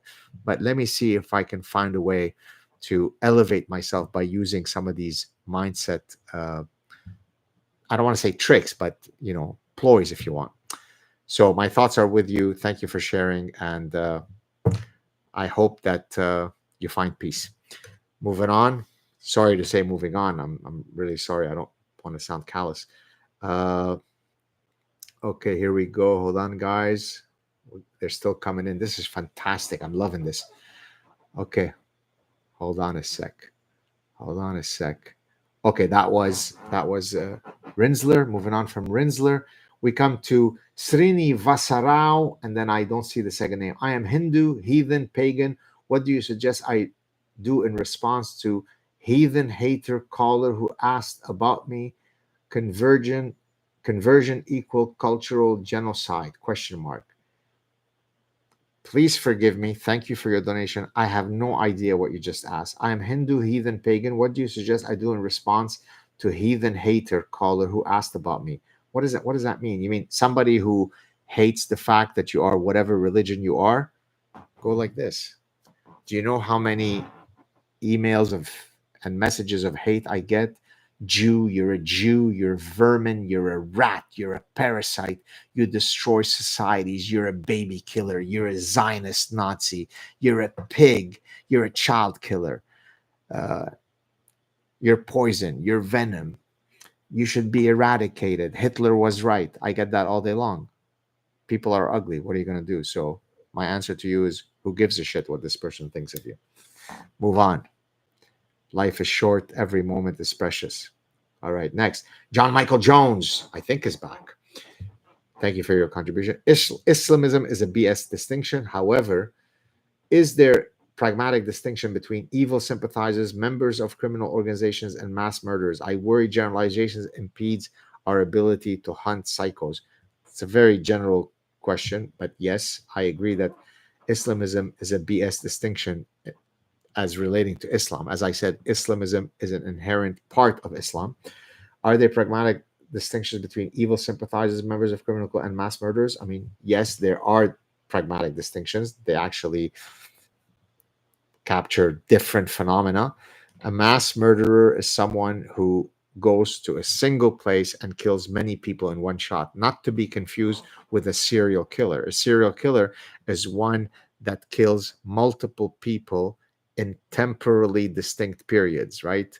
In time T1, he kills someone. 3 months later, he kills someone else. 4 months later, he kills another person. I think you need to have killed 3 people to be a serial killer, if I'm not mistaken. I don't think it's 2. I think it's 3. That's to be distinguished from a mass murderer, where you go and you shoot up a postal office and you kill 18 people. It was a single incident, but you committed mass murder. That's to be distinguished from criminal members of criminal organizations. Yes, mafia members might be bad guys who engage in pimping and but they're not killers. So yes, of course there are distinctions between these, and no one presumes that they are interchangeable. But thank you very much for your donation and for your question. Erica E. Lee, thank you for your donation. Do you call anyone in your life Habibi? Who is it? Can you say a sentence with Habibi in Arabic and translate it in English? Oh, I love that. Okay, well, Habibi means my love to a male. Now, Arabic is now, if I were saying it to a woman, it would be Habibti, because Arabic has gender accord. And yes, it assumes there are 2 genders. I guess Arabic is transphobic, just like French is transphobic. But Armenian, which doesn't have gender accord, apparently is non-transphobic because it doesn't recognize genders. But in Arabic, we do. Habibi means my love to a boy, to a guy. It means Habibti is to a girl. Do I say it to people? I do whenever you're engaging. Arabic is a very flowery language, where you say all kinds of niceties in all sorts of mundane social settings. So for example, if I go to a grocery store, I see there are still tons of people here on the X Spaces. Thank you for staying with us. Again, you want to ask questions, join us on the YouTube channel. Let's say I go to a grocery store, an Arabic grocery store. The guy might look at me, if he's Arabic, and say, "Oh, what can I get for you, my heart?" Now that's not a it's not a homoerotic thing. He's not hitting on me, right? I could be clearly with my wife and kids, so it's not as though he's hitting on me, but it's a flowery way of speaking. And so I might answer, you know what, my love, Habibi, give me a shawarma sandwich and a shish taouk, right? So usually when I use the term Habibi, it's either on social media where someone says something nice to me, and I might answer, Shukran Habibi, thank you, my love, to a man, clearly a man who just, let's say, complimented me. I don't use it at home. I mean, in my home of my parents, I would, because we all speak Arabic.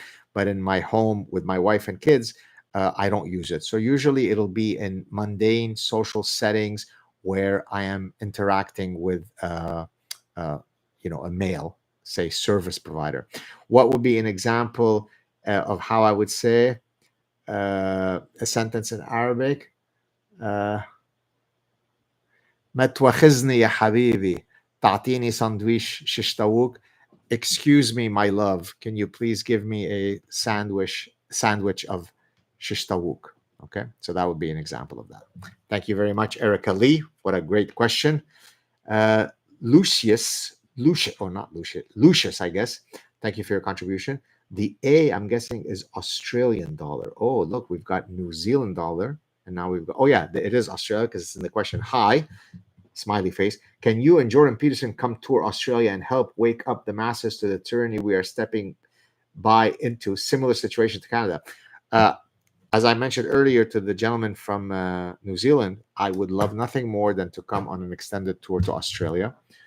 I love Australia, really. Actually, my wife and I thought even before we had kids whether we should move to Australia because we both love the beach. Melbourne, Sydney, Brisbane, we've done it all. Cairns, Adelaide, Kangaroo Island, we've done it all. I mean, we didn't go to the West Coast. We didn't go to Perth, which I regret. I wish we had time to go there. I would love to come on a book tour or a speaking tour with or without Jordan, although I think it would be fun to come with Jordan. You are right that Australia is getting wokeified very quickly. I have appeared on several shows in Australia, oftentimes on Sky News Australia. I have a good friend, Rita Pahani, who has also been a guest on my show. She's a news anchor out of Australia of Iranian descent. She's invited me a few times. Other Australian anchors have invited me. So I have tried certainly to appear on Australian media platforms whenever I've been invited. But yes, I would love nothing more than to come. And regrettably, it would have been great to come now because I'm currently on sabbatical leave, but my sabbatical leave will end this summer. It's much easier to travel to Australia when you're on sabbatical leave because you're not restricted by, teaching and administrative duties. But in any case, organize the book tour, the speaker tour, and no, I'm not going to come for free, and I'd be happy to come. So nice to see still so many people in the both here in this stream and also on X Spaces. Let me go on. Who else do we have? Let me go on. Oh, we got Patrick Geary. Thank you so much for your contribution. Gad, my son was curious as to your complete takedown of postmodernism when, according to him, it all is rooted in the end of modernism with individualism like Hume and Kant. I'm not sure what the question is here. If he's interested more in my, I'm guessing from the gist of your question, it sounds as though your son is saying, "Oh, but it's not such a nefarious thing. It's just what happens post-modernism." Well, I mean, yes, in the strict sense of the term, postmodernism is that which comes after modernism. But postmodernism has a very specific set of tenets, one of which is that there are no absolute truths. It could be applied in analyzing music, it could be applied in analyzing aesthetics, but in epistemology, it's a very dangerous movement, hence why I call it intellectual terrorism, because you don't need to be a fancy scientist to recognize that it gets you nowhere to say that there are no universal truths, because that is the definition of anti-science. If there are no objective truths to be discovered, then there's no point in getting out of bed if you're an academic. So there you go. Thank you very much for your question, Patrick. Martin Pryor, just a donation. Thank you so much. Bang Tango, thank you for your contribution, your donation. Tell us about rat utopia experiment, behavioral sync, and parallels to the woke parasite mind virus. I don't know what that is. I'm not sure. I think I saw it recently somewhere else. I don't know what the rat utopia experiment behavioral sync is, and therefore I'm not exactly sure how to draw the link to the woke parasitic mind virus. Let's go on. Dan Cosma, RON, that's the currency. I don't know what that is. I hope it's something big because the number seems big, but it could either be big or it could be 5 cents. Who knows? The Western university system and its staff selection methods are always praised. Why did it then become so woke? Asking from somewhere in Eastern Europe. The Western and staff selection are always praised. No, they're not always praised. I don't know where you're getting that from.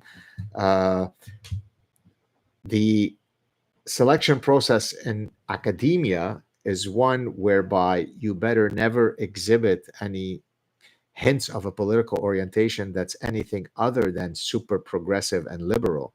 And if you do, then you're not going to get a job. And so I'm not sure why I mean, you'd like to think that academic selections are based on the strength of a person's academic merit, and to some extent that was true for a long time, as long as you didn't express political opinions that were contrary to what was expected of you as an academic. And so uh, the only reason why you didn't see it so much 15, 20, 30 years ago is because it took many years for all of these parasitic ideas to take root in academia before their confluence led to a tipping point of insanity. I talk about all this in The Parasitic Mind. I highly recommend that you read it if you haven't done so. Thank you so much for your donation. Rob A., thank you for your donation. I'm Lebanese and I appreciate you and take pride in you even when I don't agree with you. Mike, okay, well, that's life. You don't have to agree with me. Uh, my question is, what is your favorite food from the old country? Oh my God, now we're getting somewhere. Now we're getting into the most important topic, my stomach. Uh, very, very tough to say what's my favorite food because most Westerners know kind of Western Lebanese food, right? Hummus, fattoush, uh, shawarma, right? But of course, Arabic Lebanese food is much, much broader. By the way, my mother is truly the greatest cook you will ever meet. She should have been a Lebanese chef. I mean, there are many people that I've met in my Lebanese upbringing that are great cooks. No one comes even close to my mother. So I'm going to mention dishes that you may know because you're Lebanese, but some of our listeners and viewers may not. I love moghrabiye. Uh, I love mloukhiyeh, which actually is a dish that my wife explained how to cook on her YouTube channel called Food Satisfaction, SAAD faction. It was a YouTube channel that was starting to really take off. And then she decided, oh, I don't want to do it anymore. I hope that I can convince her to go back to it. She did, I think, 10 episodes, got I think a couple of thousand subscribers and, many thousands of views. And it was really going well. I thought, hey, she might become more popular than I am. And then she decided she doesn't want to do it. She didn't like the invasion of privacy, even though you never saw her face. I'm very careful to never put my family in the public eye. This is my life, it's not theirs, and so I'm very protective of their privacy. So moghrabiye, mloukhiyeh. I love kibbeneye, which is a raw meat that has burghul in it. Uh, you can eat it with paprika and olive oil. There are many, many dishes, but those are the top three that come to mind. Thank you very much, Rob, for your question. And as many of you know, I am married to a Lebanese woman, so and she is a great cook. Not quite as good as my mother, but second best of all time. Some of you who follow me on social media, you see the dishes that she prepares. It's insane. It's unbelievable. I don't know how I've stayed thin with all of her crazy cooking. All right, here we go. Let's keep going. Do we have anybody else? Oh, yes, we do. Oh, we got a lot more. Hold on. I panic thinking that I might have missed somebody. Hold on. Stay with me. I'm Lebanese. Okay, we did that one. Now we're coming to Noah C. Thank you for your donation. You love to critique some aspects of Islam, but why do you never mention Mo's girl Aisha and the other disgusting beliefs they have? Jesus loves you. I guess you're referring to the fact that Mo married Aisha when she was 6 years old and consummated the marriage when she was 9. I'll leave it at that. People can decide for themselves what they think of that. George Kamajian. Oh, we got an Armenian on our hands. Now, the reason why I'm saying that is because my wife is Lebanese Armenian. All right, Mr. Kamajian. Good evening, Dr. Saad. Regarding everything being insane and escalating, how bad do you think the backlash is going to be from the right, and how long do you think it'll last before things settle down? Asking for a friend. Well, it depends what you mean by the backlash from the right. For example, you could be referring specifically to the politicization of the justice system and the attack on Donald Trump.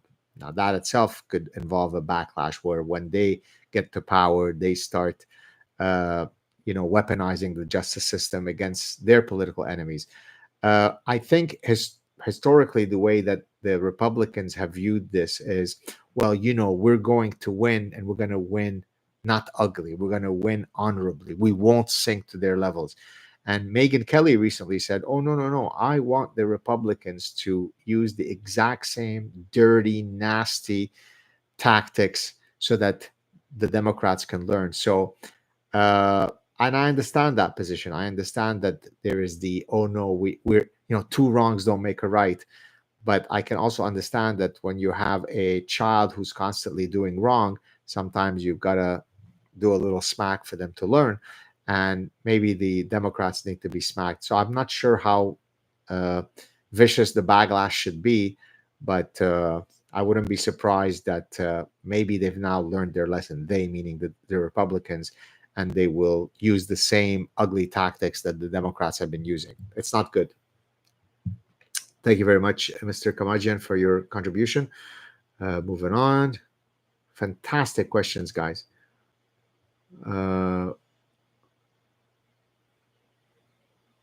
What? Fuck, God ducked a rat question? I don't know what that means. Okay. From nose, I can tell you are a Jewish. Are you against Zionism or not? Oh, yes. Yes, you could tell from my nose that I have horns. You're a good one, Johannes. Okay, let's keep going. Lebanese food has no parallel. That is true. I love kebab. That is true. Jews are the best foodies. That is true. Susan Gotardi. All right. Thank you for your contribution. Wonderful, enriching Q&A, sir. If you had a magic wand, what would be your single wish for our current time? Oh my God.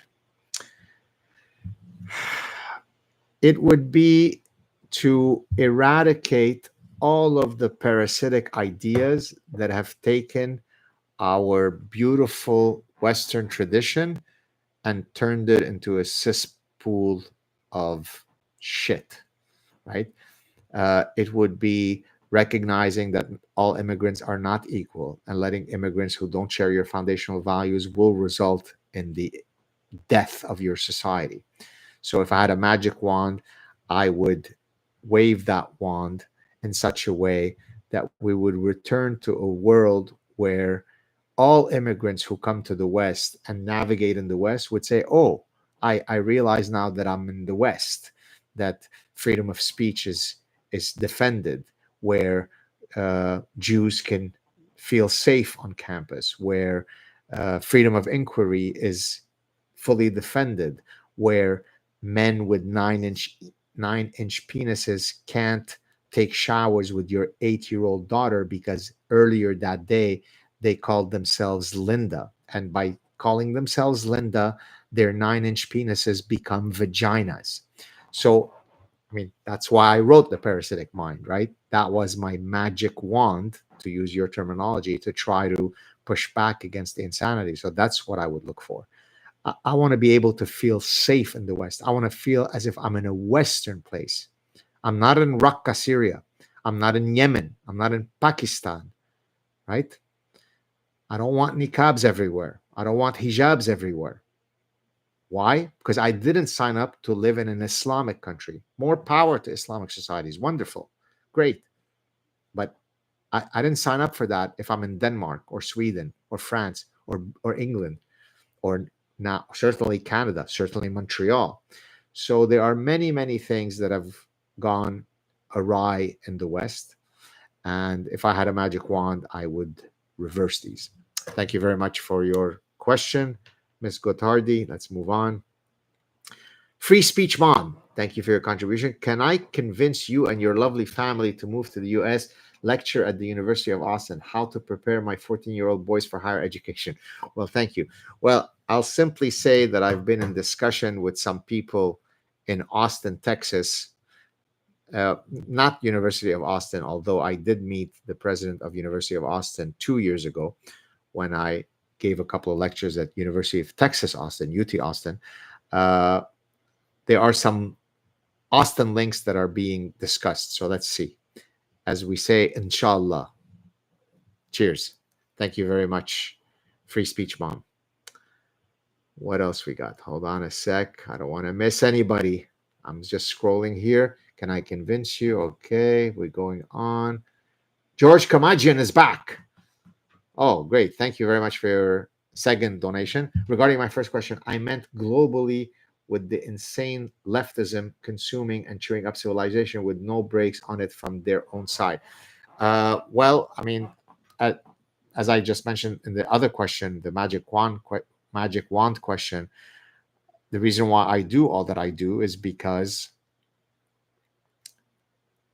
I'm trying to fight back against all these crazy ideas, but it takes more than one person. It takes, I mean, how many academics have been 1/100th as outspoken against all this nonsense as I have? Uh, Even politicians never speak out, even when they're Republican, even when they hate this. Now there's starting to be some pushback to an earlier question that asked me if we had reached peak wokeism or whether it was going to get worse. And I said, well, we are starting to see some improvements. I do think that we are starting to see some pushback, but it needs to be much, much more forceful. The silent majority needs to speak out, right? The maniacs need to be marginalized on the side of the debate.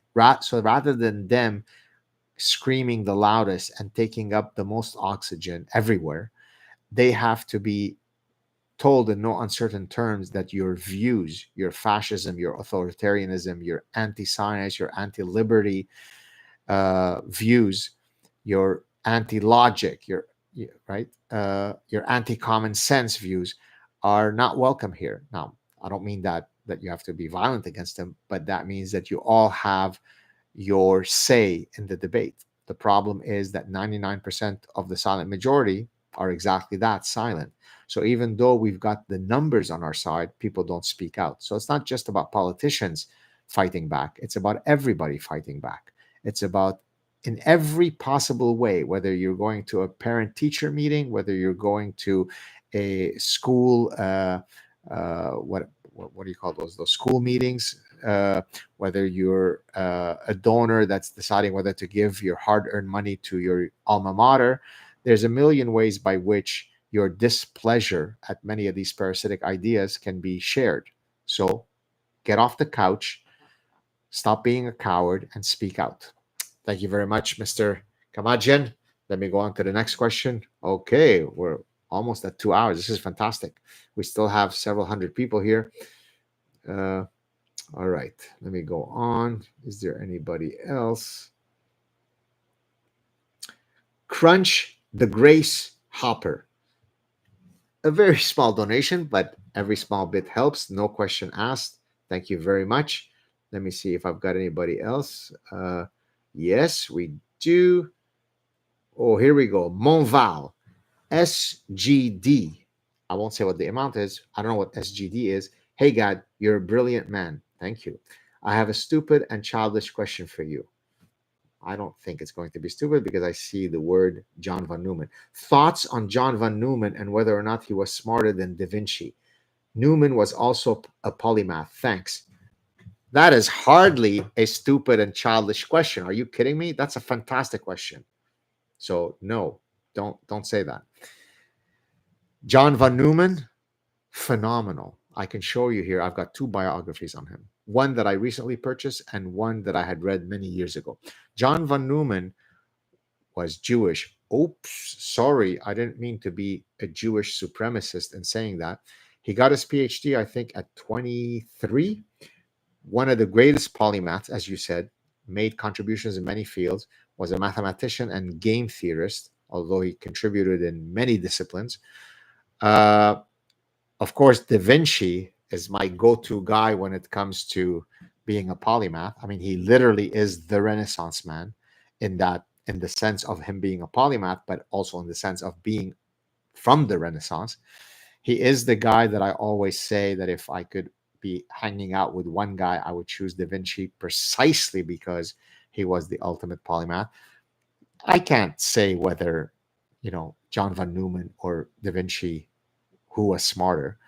I mean, Da Vinci was great in a broader range of fields. So von Neumann was phenomenal in many disciplines, but they're all academic disciplines, whereas Da Vinci was a great artist and painter and anatomist and futurist and engineer. And I just finished a book a few months ago on Da Vinci, a biography by Michael White called First Scientist, because even though he's not uh, typically recognized as a scientist, he was doing observations of the world to better understand it, for his art, for his designs, for his engineering. So in that sense, he was a greater polymath because his areas of excellence spawned a broader range of areas of human excellence. But they're both fantastic. Yeah, so definitely not a stupid or childish question. Love them both. All right, let's see if we got anything else. Did I miss anybody? I don't think so. I think I've covered everybody. Okay, and we don't have any more questions. So unless I hear anybody else come up with a question, I'll just read to give somebody a chance. I loved Italy. Keep learning. Don't box yourself in. Da Vinci was a great inventor. The lathe alone was an incredible contribution. Okay. By the way, he also did contributions in architecture. All right, guys, if there are no more questions, I hope I haven't missed anyone. Thank you so much. Going once, going twice. Okay, guys, thank you so much. I will try to have these more often. I will close the stream. I will close the X spaces. And I thank everybody who showed up. And many thanks for all the people who donated very generously, both their money, their time, and their questions.